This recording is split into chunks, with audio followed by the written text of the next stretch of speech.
Tom Bradby, and welcome to the show, whether you are watching or listening. Anushka is here with me. Robert is not. If you're watching, you can tell that. Robert is interviewing the Chancellor, Rachel Reeves. As you do, he will try to join us later if his interview goes to time. But anyway, Anushka, it's very nice to have just you here. How has your week been? It's been very interesting.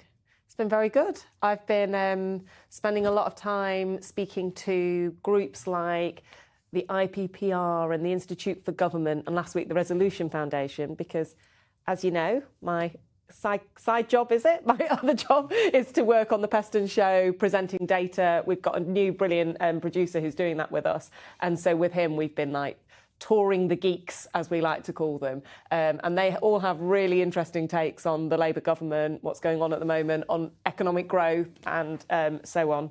What are the headlines of that? If you had to pick out 4 or 5 things that maybe surprised you, that you heard this week, that people perhaps don't know. I just thought of one, which the person said I can't say, so I'm not saying that. Okay. So chats behind the scenes with senior Labour people about how they believe that they have to have this much more disruptive politics right now, which is basically this idea of whose side are you on? And we've talked about this a lot, which is the politicians who seem to do well in lots of parts of the world are the ones who are anti-establishment, who say they're taking on the establishment on behalf of voters. And I think inside Labour, speaking to actually people inside Labour and those around them, including some of these groups, I think the thinking is, how do we set Keir Starmer so that he's actually on the side of voters rather than on the side of lots of institutions? And this sort of goes hand in hand with them getting, isn't it, how quickly people who go into government get frustrated with all the kind of mechanics of government and then want to change it. But I think that's a really difficult thing for Labour to do, because they've basically gone in saying, we respect the institutions, we respect the Office for Budget Responsibility,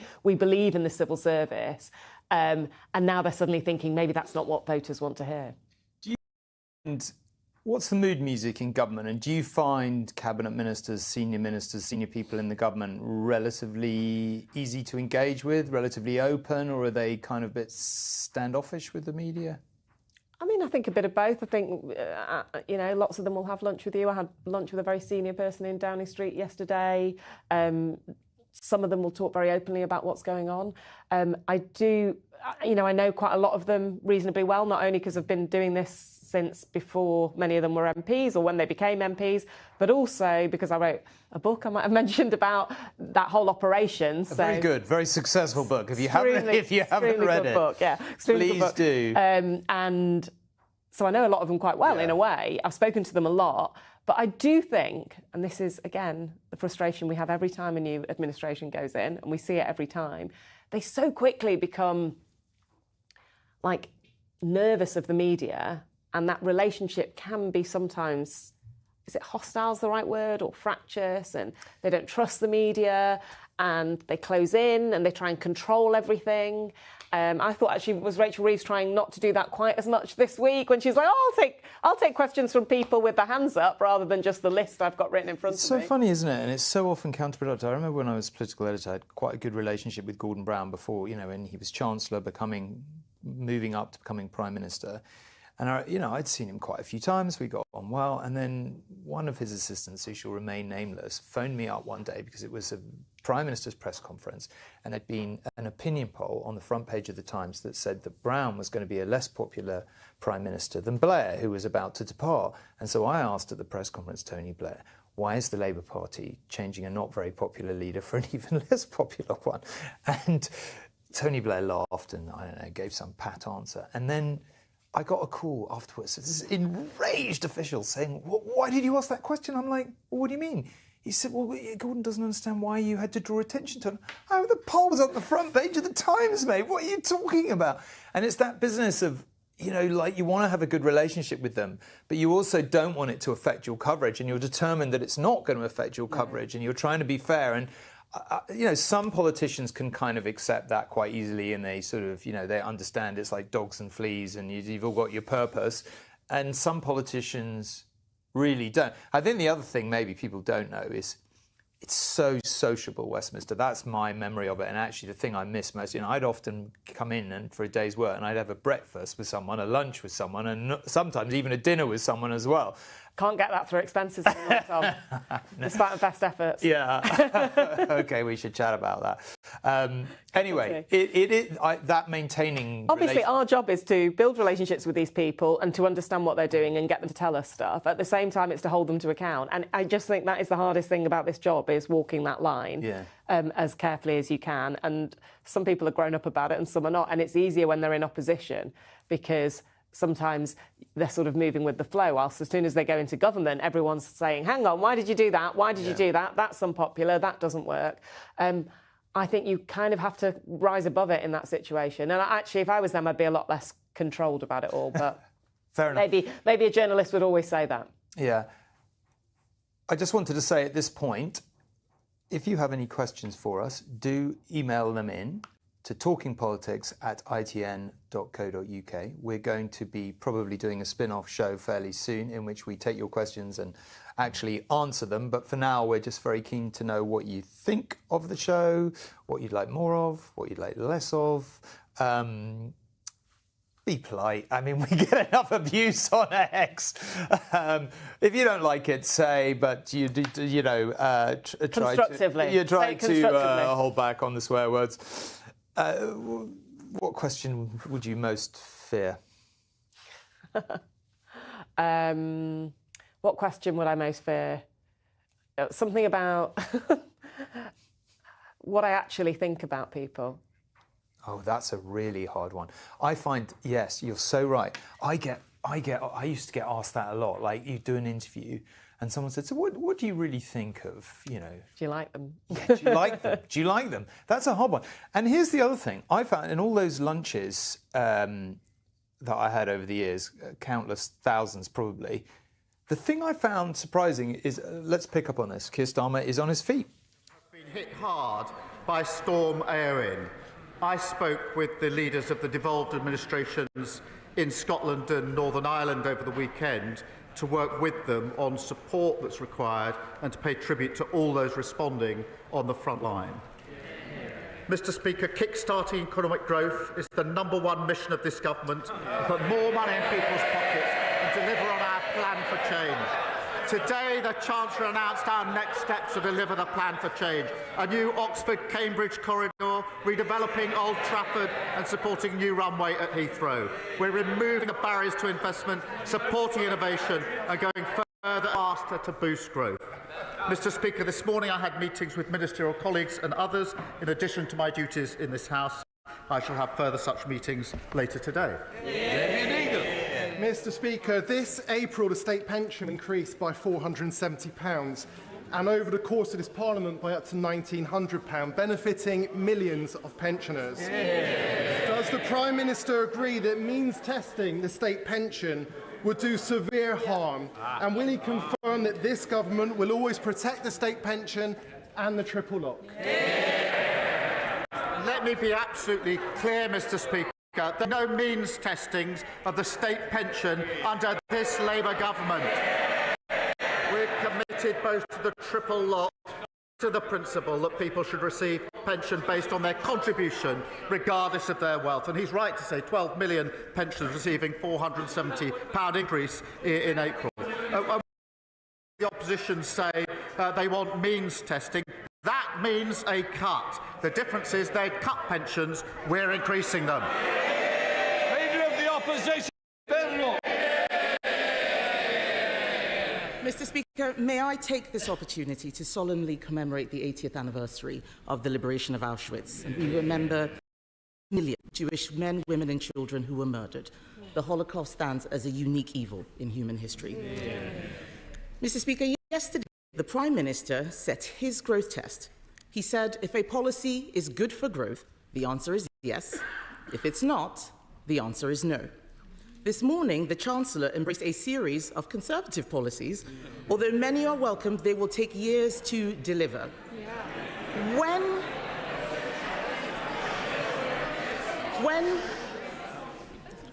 Mr. Speaker, when Conservatives left office, we had the fastest economic growth in the G7. what is the government doing for growth now? It's destroying it. Let's look at the employment bill. The government's own figures say it will cost business £5 billion a year. It clearly fails the Prime Minister's growth test. Will he drop it? Mr. Speaker, I think the proposition they left a golden inheritance was tested on the 4th of July, which is why they're standing there. You asked what we're doing. The ONS say we've got the highest investment for 19 years. PwC, second best place to invest in the world. IMF upgrade growth, predicted fastest growing major economy in Europe. Wages up, inflation down. Mr. Speaker, there's more to do. We're reforming planning and regulation, building the new homes that we need, supporting a third runway at Heathrow. And as she admitted to the CBI in November, there's no point me just complaining about Labour, she said. It's obvious that we Conservatives lost the confidence of business. We're not taking lectures from them. Mr. Speaker, he doesn't want to talk about the employment bill because he doesn't know about it. Last week, he misled the House. He was not on top of his own education bill, listening to Sorry. We can't accuse the Prime Minister of misleading the House. No. But he can't do it. I'm sure there's words that you would prefer to use.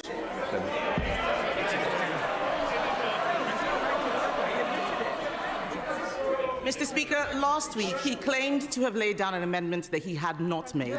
He doesn't know what is going on in here or out there. Last week, I spoke to a woman running a business in Exeter. She is terrified of taking on new staff. She is struggling to keep her head above water, dreading what this government will do next. She's not alone. The Federation of Small Businesses says 92% of small employers are concerned about the employment bill. Clauses 1 through 6 make it harder for business to hire new employees, often young people looking for their first job. This isn't an employment bill, it's an unemployment bill. Given these clauses, will he drop his bill and show that he is not anti-growth? Mr. Speaker, we believe in giving people proper dignity and protection at work. That's why we're proud of our record supporting workers. They consistently vote against any protection for working people. And her consistent refrain is that there should be less. But, Mr. Speaker, we are driving growth on behalf of working people. Good work rights are consistent with growth. Every good business knows that. And on top of the planning reform, the building of the houses, supporting aviation, the Chancellor this morning spoke of the Oxford-Cambridge growth corridor, redeveloping Old Trafford, and manufacturing at East Midlands Airport. We want to grow the economy. The only policy she's got is to shrink pensions. Mr. Speaker, all his ideas are the ones that we thought of. He needs to make sure that we deliver for growth now as well as the future. To grow our economy, we must get more people off sickness and welfare and into work. Clauses 8 and 9 of the unemployment bill take us in the opposite direction by increasing entitlements. His government itself estimates that these changes will increase business costs from £600 million to £1 billion a year in sick pay. That will mean higher prices, fewer jobs, less growth. Will he drop these measures from the bill? Prime Minister? No, Mr. Speaker. I think they're good for workers and good for growth. This is the same argument they made against the minimum wage and every protection for workers. And she says they're their ideas. Well, Mr. Speaker, she says she's in support of a third runway at Heathrow. Her Shadow Transport Secretary says that it would be calamitous. The Shadow Business Secretary is busy writing letters opposing airport expansion in his own backyard. Shadow Chief Secretary says the Oxford-Cambridge idea is flawed and he's against it. We're the coalition of builders, they're the coalition of blockers. Mr. Speaker, he forgets his own Chancellor blocked an airport in her constituency. They are hypocrites, Mr. Speaker. Let's talk about this employment bill. Part 1 of the bill means a new employee could start a job in the morning and take their employer to a tribunal that afternoon. It is no wonder that this bill has been called an adventure playground for lawyers. This bill is terrible for business, but it is great employment for lawyers. I know the Prime Minister loves the legal profession, but he needs to stop being a lawyer and start being a leader. This is another measure in the bill that fails his growth test. Will he show some leadership and drop it? Mr. Speaker, I understand she likes straight talking. She's talking absolute nonsense. She knows, and anybody who understands anything about the bill or any employment law will know you can't start in the morning and go to the tribunal in the afternoon. Now, Mr. Speaker, we know she's not a lawyer. She's clearly not a leader. If she keeps on like this, she is going to be the next lettuce. Mr. Speaker, he does not know what his bill is doing. He should listen to business who are terrified of this bill. The only workers he cares about are lawyers, but it is not just lawyers benefiting from this bill. Who else benefits? It's not taxpayers. They will be paying for even more welfare. It's not young workers. They won't get their first break. It's definitely not businesses. They are being hammered with yet more burdens. Who benefits, Mr. Speaker?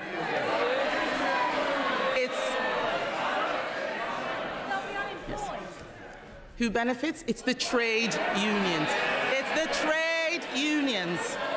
Part 4 of the unemployment bill, Part 4, they haven't read it, Part 4 of the unemployment bill is the biggest expansion of trade union powers for a generation. Exactly. Thank you. The public will have heard them cheer. Rather than deregulating for business who create growth, he's deregulating for the unions. Clause 61 alone reduces the notice period for strikes to just 1 week. Given strikes are catastrophic for growth, will he drop Part 4 of the bill? Mr. Speaker, it's good for working people and it's good for the economy. And she should keep up. The CBI have welcomed our positive steps this morning. Their quotes. The Chancellor's just given a brilliant speech on the economy, fixing the mess they left and growing our economy. CBI said they celebrate their positive leadership, a clear vision to kickstart our economy. That's the difference. We're growing the economy. They left it in a complete mess.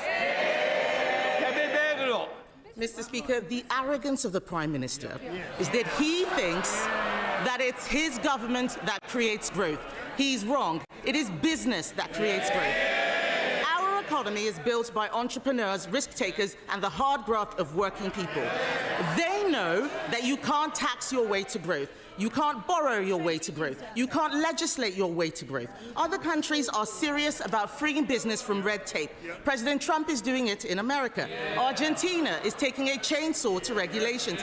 Even the EU is not going as far as this left-wing government. This bill will put us at the bottom of the pack.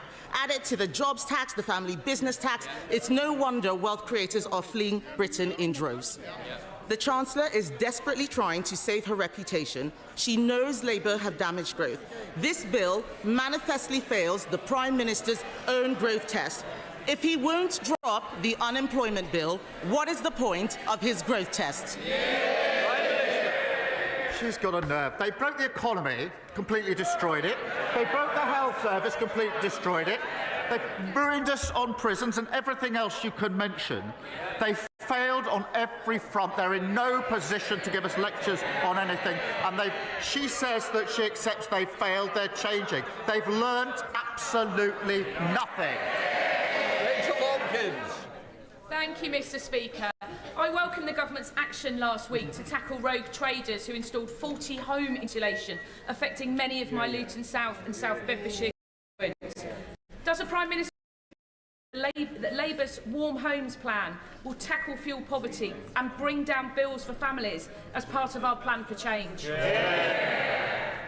Well, I thank her for that question. The party opposite have got a lot to answer for in the failing system that Labour left behind. We've taken immediate action to ensure consumers insulating their homes are not let down again. We're investing £3.4 billion through our Warm Homes plan to upgrade 5 million homes. Thank you, Mr. Speaker. Leader of the Liberal Democrats, Sir Ed Davey. Thank you, Mr. Speaker. Can I take this opportunity to thank the Holocaust Memorial Day Trust for all their work in commemorating the 80th anniversary of the liberation of Auschwitz and say what a privilege it was to meet Holocaust survivors at their Guildhall event. When the honourable member, my honourable friend, North Devon, and I recently visited a hospital in Barnstaple, a surgeon there told us that it was like a ticking time bomb. He explained that a hospital that size needs 12 operating theatres to meet demand. They've got just 4. The last Conservative government promised to rebuild it, and we all know that was a hollow promise. Now, North Devon District Hospital is one of 9 across the country where their urgent rebuild programme has been postponed for over 10 years. So will the Prime Minister meet honourable members whose constituents' lives are being harmed by this delay to see if there's any way we can bring these urgent projects forward? Well, can I join him in his comments about the Holocaust survivors that we met earlier this week? It was incredibly moving, as it always is, and I was struck by the fact that there were so many in the gathering that we were at, and we're unlikely to see so many in one place like that again, and we must never ever forget. On the question of hospitals, look, I think people across the country are right to feel angry and betrayed and frustrated at the last government's non-plan on hospitals. It was unachievable, it was unfunded, it was empty promises. Under them, these hospitals would never have been built. Our funded plan, backed by the investment we've put in, will deliver them. We will take such steps as we can on hubs, etc., to advance quickly on waiting lists and operations, as he knows, and I'm more than happy to talk or to make sure that all constituents and members can meet relevant ministers. David. Mr. Speaker, last week the Prime Minister told me that it was going to take 3 years before social care reforms could be implemented. Now he's saying that urgent hospital rebuilds are going to take more than a decade. My honourable friends and I will keep coming back to this issue. If I can turn to economic growth, the Chancellor has now admitted that we need to go further and faster in the pursuit of economic growth, and we agree. But the Prime Minister knows we believe that means setting aside his objections to a UK-EU customs union, so our country can go further and faster in rebuilding our trading relationships with our European neighbours, especially with the threat to world trade posed by Trump's tariffs and Trump's trade wars. But if he won't change his mind today on a customs union, when he goes to Brussels on Monday, will he confirm to the House that he will open negotiations for the UK to join the Pan-Euro-Mediterranean Convention so we can start removing the growth-damaging trade barriers set up by the Conservatives? Our number one mission is growth. That's why we've set out all the initiatives over the last 7 months, particularly the ones this morning. He knows, in relation to the reset with the EU, which we're determined to achieve, that we have clear red lines when it comes to the single market and the customs union. So he knows where we stand on that.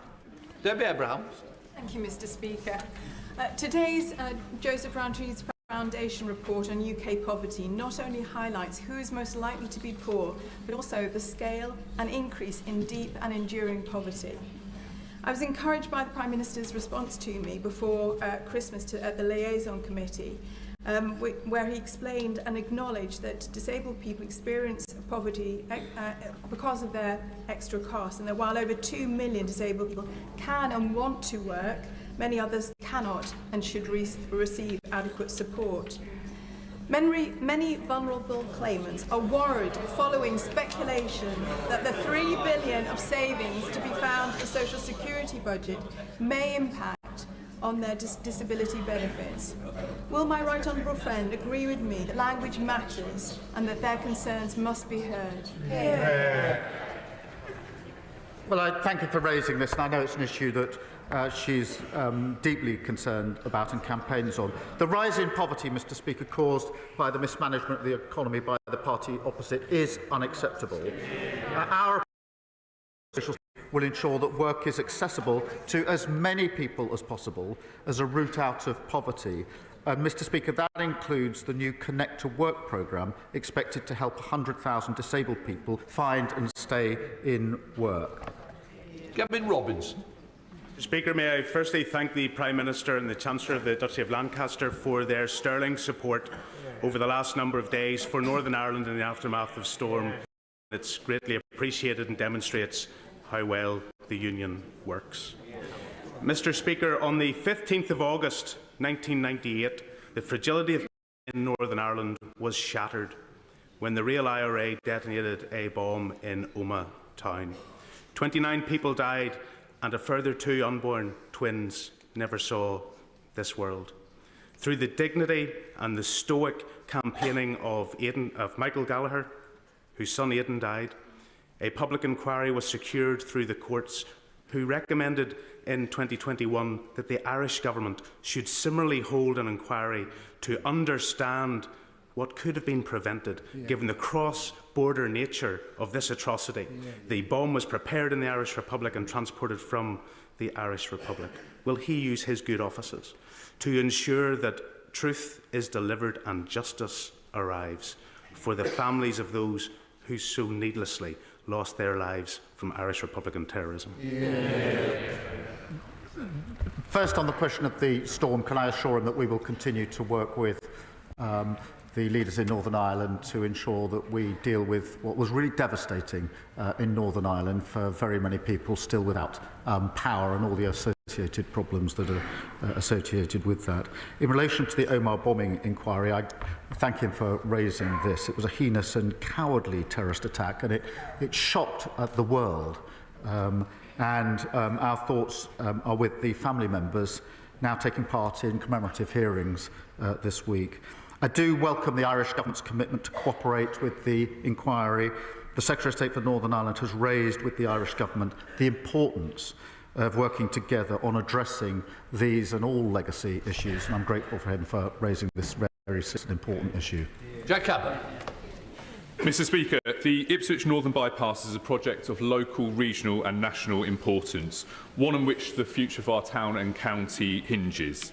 But this critical project has been gathering dust for years, repeatedly blocked by people who refuse to act in our long-term interests. The Prime Minister has set out how our government will back the builders over the blockers. Will he now back the builders in my town and make this a project of national significance through our plan for change? Well, he's been relentless in seeking to boost growth and investment in Ipswich and Suffolk, and the gridlock his constituents face underlines the failure of the party opposite to deal with this when they had the chance to do so. Mr. Speaker, we will fast-track decisions on at least 150 major economic infrastructure projects to kick-start growth, and I will make sure he gets a meeting with the relevant minister to discuss the issues of concern to him. In room. Thank you, Mr. Speaker. As my right honourable friend said earlier, last week North Devon District Hospital got the devastating news that investment would be delayed 10 years beyond 2035. In the 5 years since the last government's empty promise, the maintenance backlog has grown to over £40 million. Given that £200 million has reportedly been spent just on consultancy fees for the new hospital programme, what funding for extra maintenance will be available for those hospitals that now face another decade of waiting? Thank him for raising this.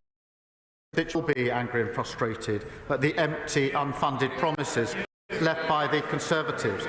Let's be clear, under their non-plan, North Devon District Hospital would simply not have been delivered. It's not been delayed, it was never going to be delivered, and they know it, he knows it, his constituents know it. We have put in place a funded, deliverable plan that will see the hospital built, and will work closely with the Trust to accelerate work. And the party opposite really owe his constituents an apology. Deirdre Cosson. Thank you, Mr. Speaker.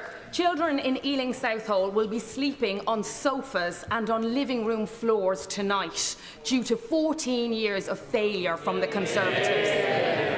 Ealing Council has joined over 100 councils trying to remove the barriers to give these kids a decent home to live in, something the party opposite don't seem to care about. As part of the government's plan for change, will the Prime Minister look at the 5 solutions put forward by these councils so we can secure the future of council housing for those children sleeping on the floor tonight?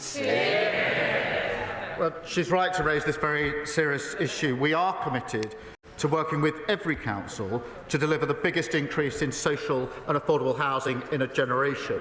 We're immediately taking action to reform the right to buy, to enable councils to borrow more cheaply, and investing in affordable homes programme. Paul Cullen. Thank you, Mr. Speaker. I entered politics, active politics, after an attack in my home was misused by others to promote their anti-EU, anti-immigrant agenda.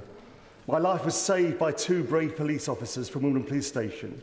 As a family, our lives were transformed by a restorative justice session organised by the charity Why Me, where we met one of my 4 attackers in prison. Will the Prime Minister meet with me to discuss how his government can give restorative justice greater emphasis and put victims at the centre of the criminal justice system, reduce recidivism and cut crime and costs? Can I send my sympathy for what the honourable member experienced? It must have had a profound impact on him and, of course, on his family. I too have seen the power of restorative justice, which does enable victims to receive answers, and perpetrators have to face the human cost of their crimes. Under the Victims Code, all adult victims must be told about restorative justice and how to access it. We can always do more, and I'll ensure that he gets the meeting that he wants with the relevant minister. Charters. Thank you, Mr. Speaker. I'm pleased to announce that this summer I'll be going on paternity leave again for baby number 2. And may I congratulate the Secretary of State for Scotland on his new arrival. The Chancellor spoke brilliantly this morning on growth, and I'm pleased to reveal that new JRF research shows that by increasing paternity leave, we could increase economic growth by £2.6 billion a year. So can I ask the Prime Minister, will he review statutory paternity leave? And from one father to another, will he meet with me and the Dad Shift to support and discuss how we can support new parents? Well, can I wish him and his wife all well with their new arrival? We are conducting a review into parental leave because you can't grow the economy if parents have to choose between work and their children. And thanks to the Employment Rights Bill, which they oppose opposite, 30,000 more fathers will get paternity leave. And that's the difference, Mr. Speaker. The Leader of the Opposition wants to roll back parental rights. We're extending them. Duffield. Thank you, Mr. Speaker. Since 2012, the Drax power station has been given £7 billion of green subsidies by the government for burning 27 million trees per year. That's enough money for 5 years of pensioners' winter fuel payments. While Ofgem has been asleep at the wheel, a recent KPMG report has concluded that Drax claimed those subsidies illegally. Will the Prime Minister today demand to see that KPMG report before giving another £1 of taxpayers' money to Drax? Thank you for raising this. It is an important issue. Of course, we will look at the report, but I don't join in her description. We will look at the report. Thank you, Mr. Speaker. As you well know, Lancashire is a wonderful county full of great businesses and hard-working people.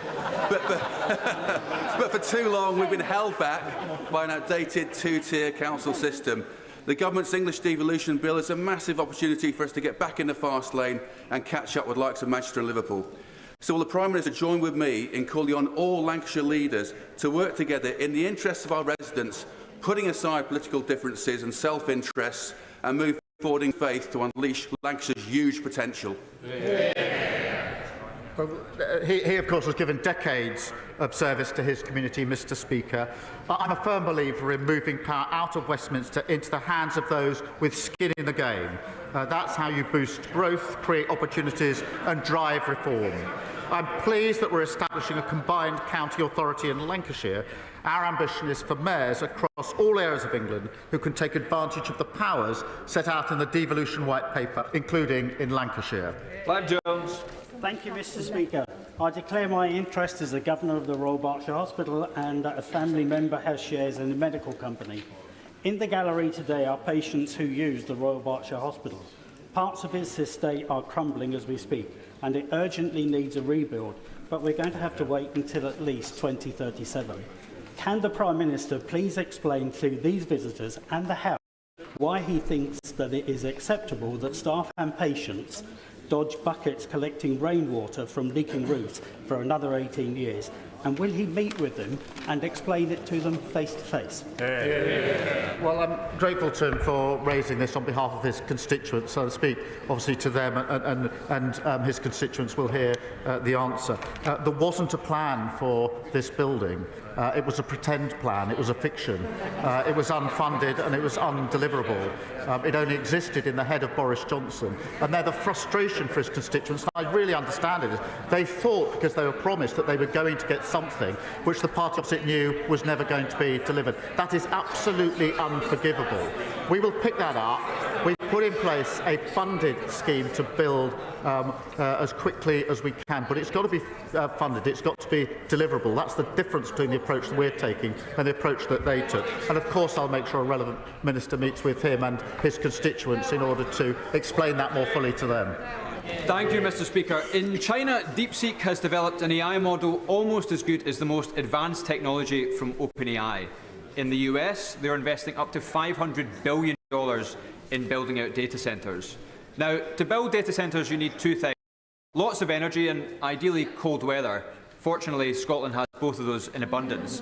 So will the Prime Minister back Glasgow being an AI growth zone to help bring investment and solidify the UK's place as the third largest AI market on earth? Well, I thank my honourable friend. What a contrast, the SNP, a strong Labour voice championing economic growth in Scotland. The AI developments this week show why we're right to put artificial intelligence at the heart of our plan for change. We've already secured £39 billion of AI investment, which will create 30,000 jobs across the UK. I agree with him that Scotland has real potential for AI growth zones. I'll make sure that he gets to meet with a relevant minister to discuss. John Milne. Thank you, Mr. Speaker. In my constituency of Horsham, my local council faces a £500,000 tax bill from the rise in national insurance, and my local hospice, St Catherine's, has had to mothball a brand new ward. What message does the Prime Minister have for all the public services that are outright losers at the hands of the very tax that's supposed to save them?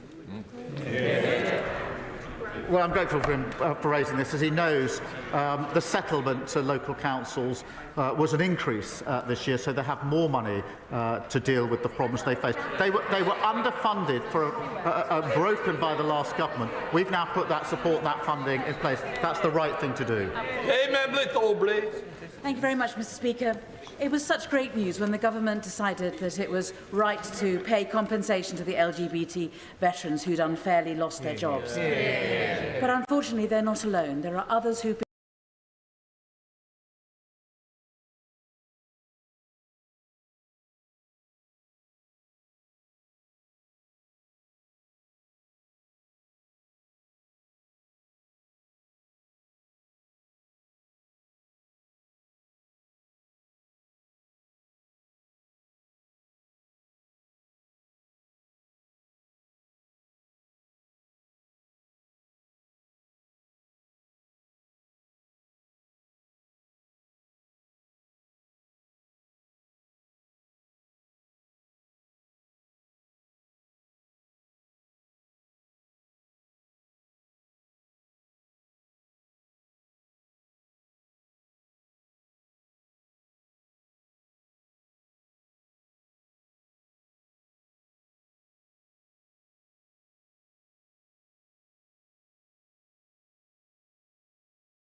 reminding the House of this case, and I know that condolences of the whole House remain with the families of these brave soldiers.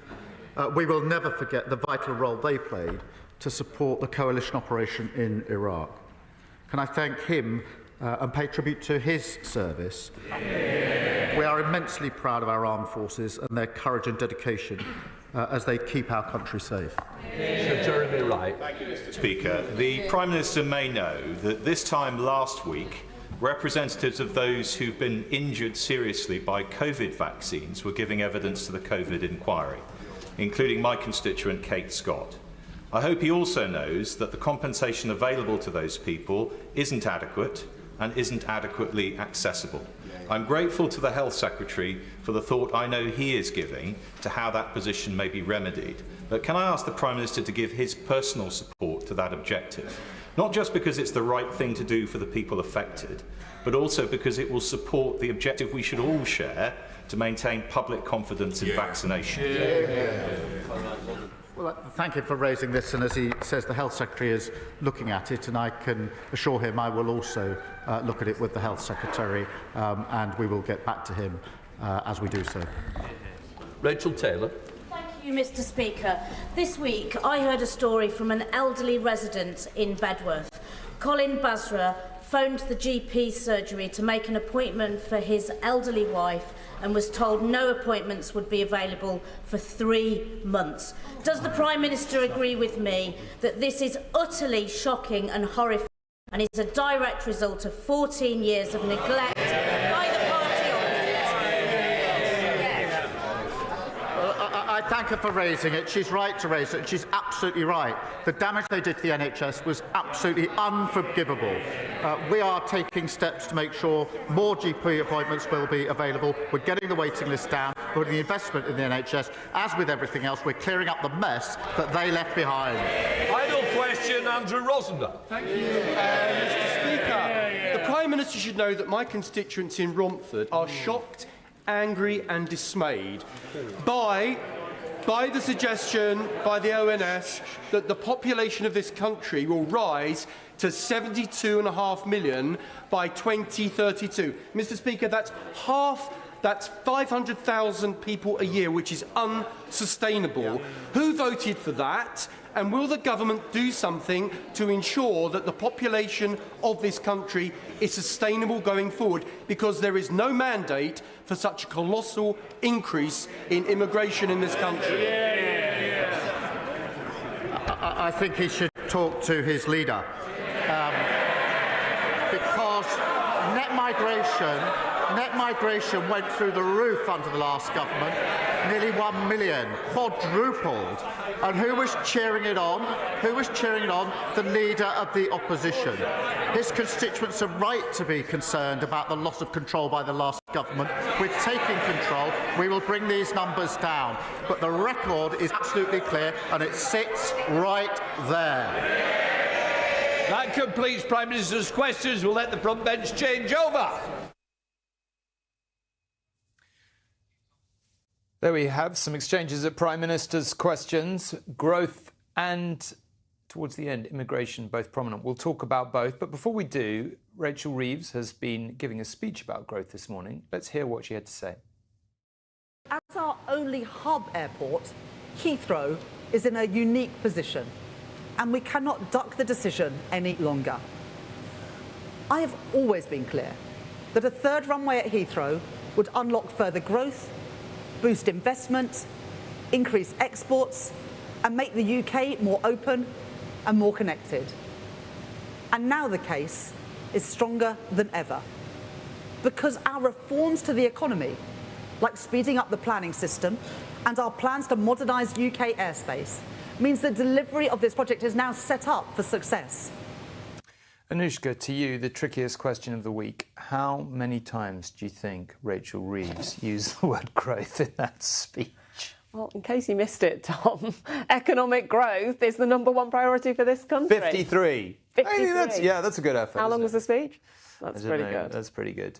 More substantially, are you convinced by the government's growth strategy? Let me put it another way. Do you think, and do the people you talk to think, the government's growth strategy will lead to growth? Well, I think the people I speak to think there are definitely good things in what she said today. I think there is a sense that they panicked when they realised that previous things they had done were having a negative impact on growth and that things weren't going as fast as they hoped, including the massive rise, which she obviously acknowledged was very difficult to do on employer NICs, which has sent businesses into a spin.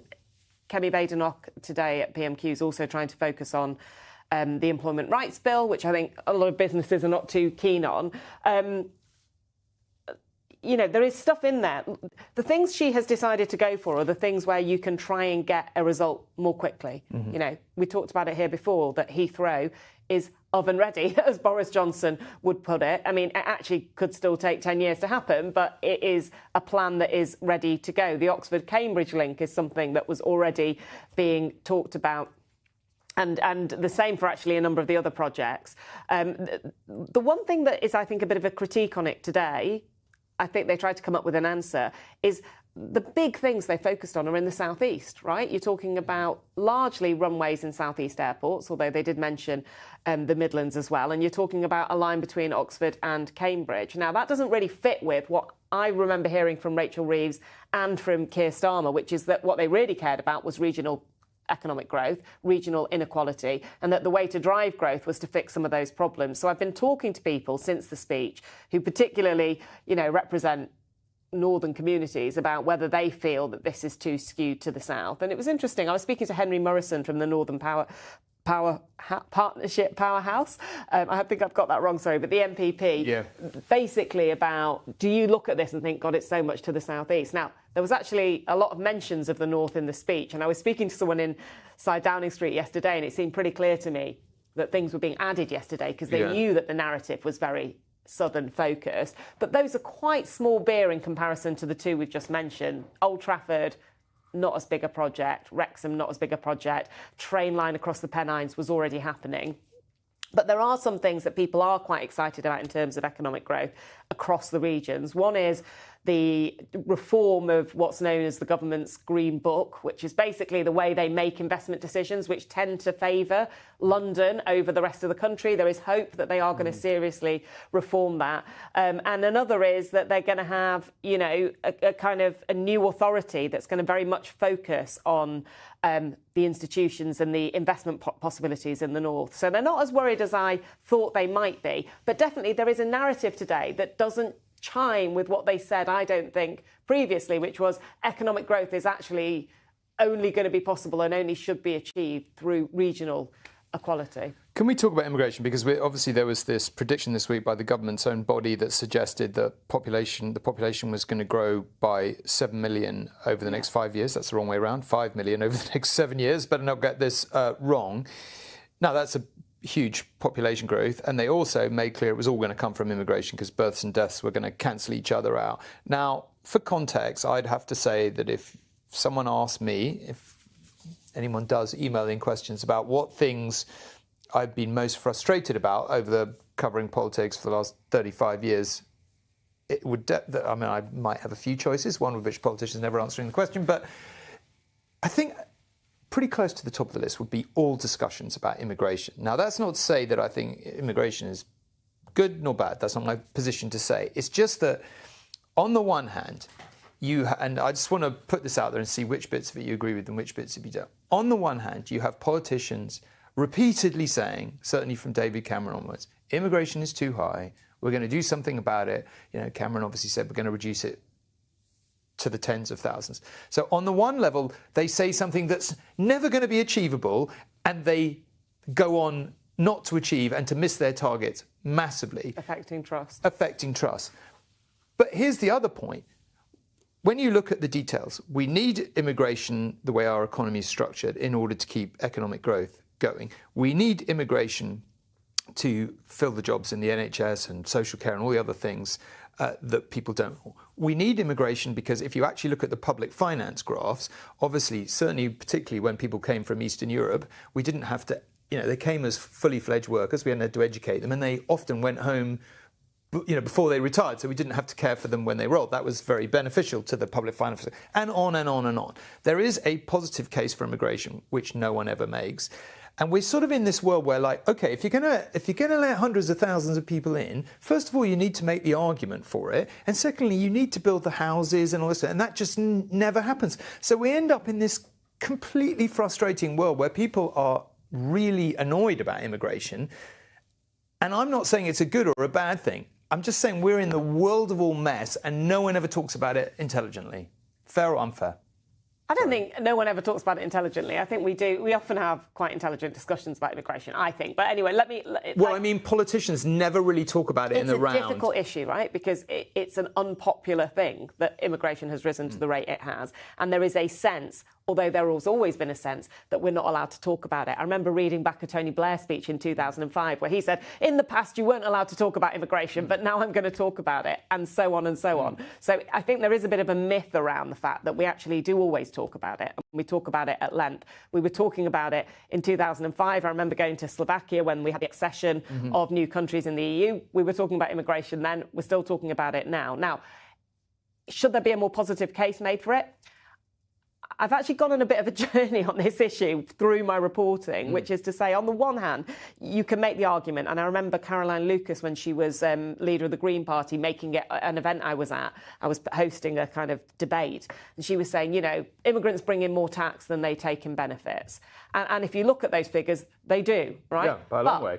But what those figures don't take into account is the usage of public services, right? So immigrants also, when they come into this country, as my parents did, they put their children in their schools, they use the local GP. We don't include that in those figures. So if you try to include that in those figures, you probably get to a more even picture.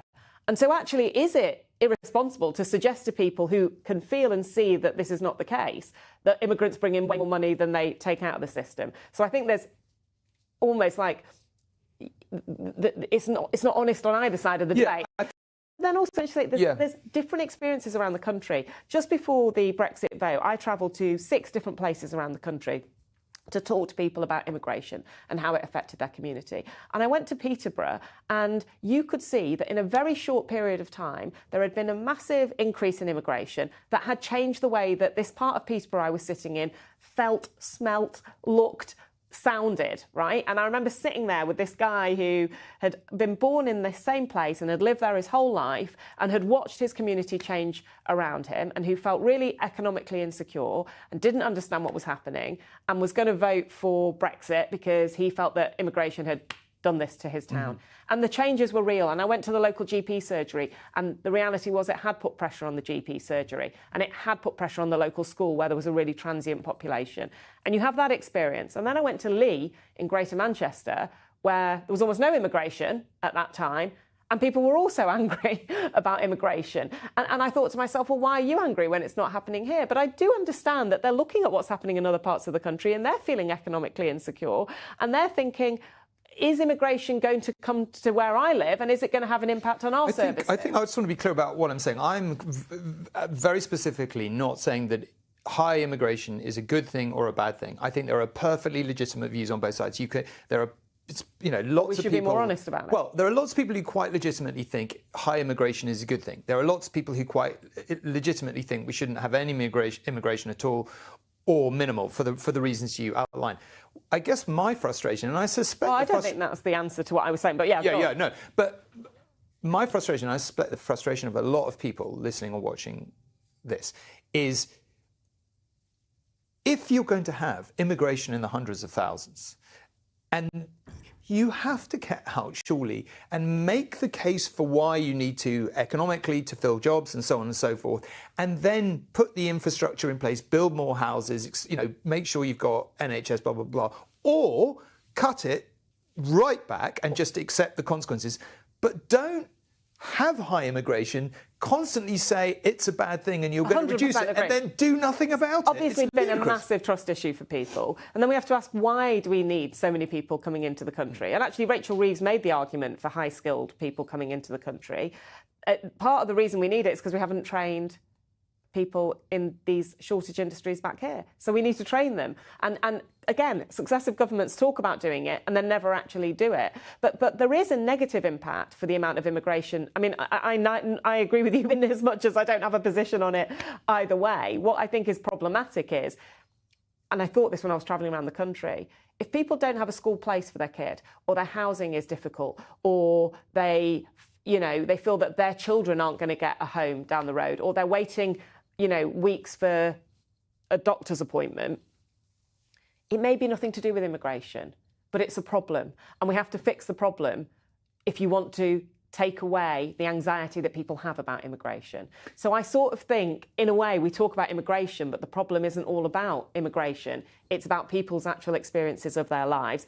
Secondly, and this is much more linked to the immigration, if immigration means that we are paying people less because we are importing cheap labour, which in some industries has been the case, then that basically fuels our productivity problem, because it means there is less of an incentive for companies to invest in the other ways in which we can boost productivity, because they don't need to, because they've got easy access to low wages. I'll tell you one other thing I was pondering this week, I just wanted to put to you and see whether you agree or disagree. When you look at Donald Trump's America, right, kind of two things are happening in a way. One of them is Donald Trump is doing very transgressive things, like he always does, and people find that very challenging. He releases the people who were convicted of a very serious offence, in some cases on January the 6th, some of them beating police officers with baseball bats. People find that very challenging. He does kind of petty and vengeful things, like taking, Mark Milley, the formerly America's most senior general's security clearance away. It just seems like a really kind of pathetic thing to do. But on the other hand, his popularity remains really high. And I sort of think, well, it's all very well Liberals complaining about all his transgressive stuff, but you know why he's there and his popularity ratings are high? Is because he's doing the things on issues like immigration that you simply wouldn't. And had you done that, there might have been no Donald Trump. Fair or unfair? And do you think there's a British parallel, as in, do you think that's something that will probably happen here if Keir Starmer doesn't take this issue more seriously? I definitely think you can trace back the Brexit vote in part to what happened in 2003, when there was an active decision to what people would see as open the doors really on immigration, partly actually to help drive economic growth, without and later not put in place the controls we could have put on people coming from Bulgaria and Romania in the first place.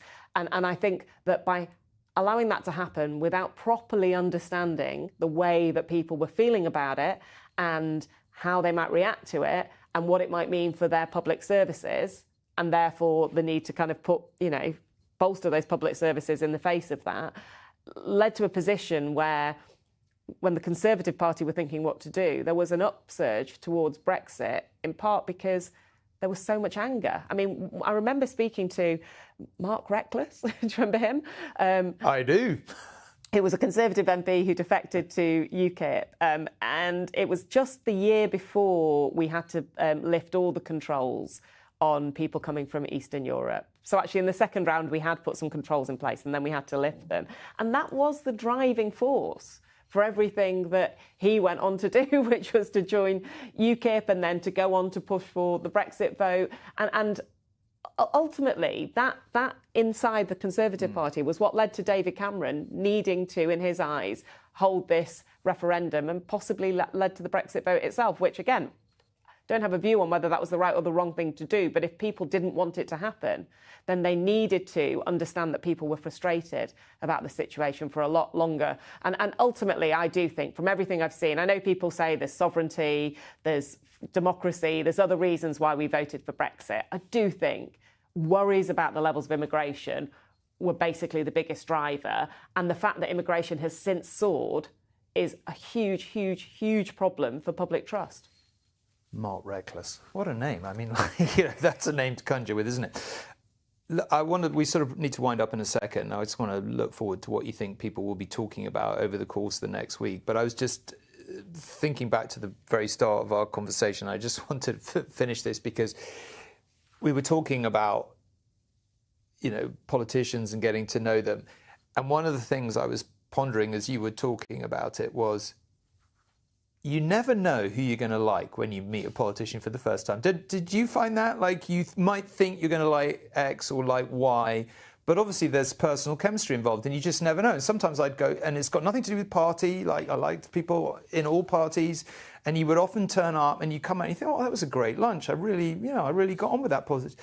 Invariably had precious little to do with their politics. Is that your experience too? Oh yeah, 100%. Well, we have to be entirely neutral, so we can enjoy or not enjoy the company of any MP. Yeah, I don't think it's linked to politics in any way. You know, people are more or less personable, more or less fun.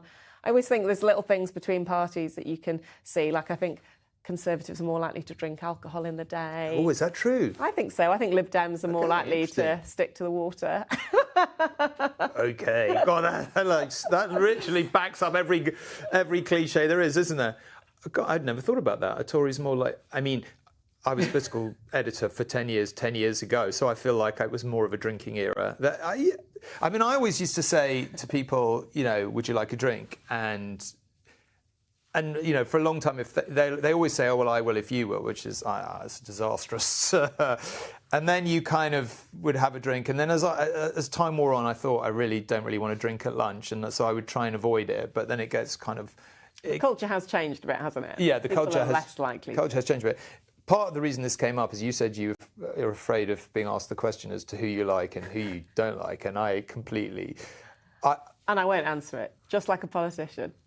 But you get, I find I get asked that question a lot in interviews, actually, is like, who do you like and who you don't like? And I always kind of pick a few people, I think.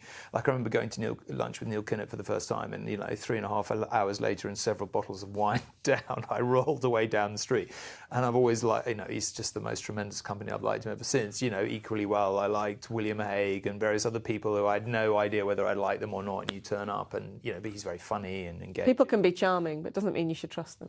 Well, that's also a fair point. So what have you got on your agenda this week? What are you looking forward to? What do you think we'll be talking about? Well, I mean, just in terms of Rachel's speech, I think we'll continue to talk about that. And just the one thing I think perhaps there needed to be more of in that speech, although she did try and mention it, is for what purpose is economic growth the thing that we go for? And I do think they need to articulate a little bit more strongly, because she did say at one point, well, I want working people to be better off. And I immediately got someone to send me the chart which shows that living standards have basically increased in every parliament in recent times. So if their aim is to just improve the living standards, then that is not ambitious. Yeah. Like, where is their ambition? What makes them a Labour government? Why do they want this economic growth? What is the motivation? And I think they probably need to focus a bit more on the motivation and the end game. And that becomes quite difficult when you consider Heathrow, for example, isn't going to be liked by the climate lobby. She once said she wanted to be the country's first Green Chancellor. Is that going to continue to chime? In terms of other things, I'm doing something tomorrow looking at councils, which is something I'm very interested in, who are still financially really struggling, and things are not necessarily getting better as a result of everything that has been going on so far. So I'm hoping to focus a bit more on that for the rest of the week. All right, very good. We will pick it up next time we record. A reminder that you can get in touch with your questions and thoughts, comments by emailing us at talkingpolitics@itn.co.uk. And I should say that we are enjoying this podcast a lot. We're going to try and really concentrate on building it this year. We would genuinely appreciate your feedback. It would be very helpful to us. It's back next Wednesday at 11:00 live ITVX. It says it right there on the auto cue, so just read it, mate. It's not that hard. As my children always tell me, reading aloud. I mean, how hard can it be? It's always good to know your children really believe in the work you're doing and how hard it is. Yeah, but they're in there. That's what happened. You can listen to everything we discuss on our Talking Politics podcast, available, of course, on your favourite podcast platform and on the news section of ITVX. If you're enjoying it, please do hit subscribe. That will make our week. That's it for now. See you next time. Goodbye.